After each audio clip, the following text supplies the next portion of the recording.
গণতন্ত্রের বুকে সামনের থেকে ছুরি মেরেছিল, জাতির সাথে অঙ্গীকার করে ক্ষমতায় এসে বল পাল্টে বিএনপি গণতন্ত্রের বুকে পেছন থেকে ছুরি মেরেছে।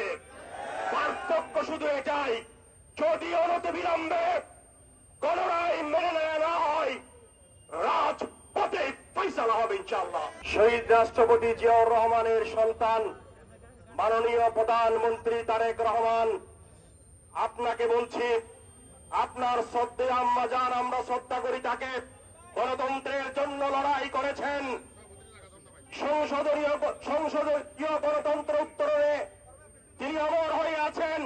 স্বাধীনতার ঘোষণা দিয়ে আপনার পিতা শহীদ রাষ্ট্রপতি জিয়াউর রহমান অমর হয়ে গেছেন।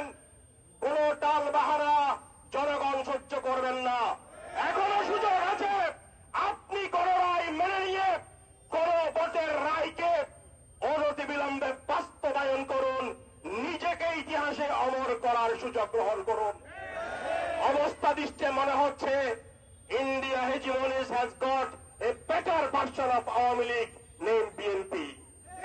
আওয়ামী লীগ গণতন্ত্রের বুকে সামনের থেকে ছুরি মেরেছিল, জাতির সাথে অঙ্গীকার করে ক্ষমতায় এসে বল পাল্টে বিএনপি গণতন্ত্রের বুকে পেছন থেকে ছুরি মেরেছে। পার্থক্য শুধু এটাই, যদি অনতিবিলম্বে গণরায় মেনে নেওয়া না হয়, রাজপথে ফয়সালা হবে ইনশাআল্লাহ।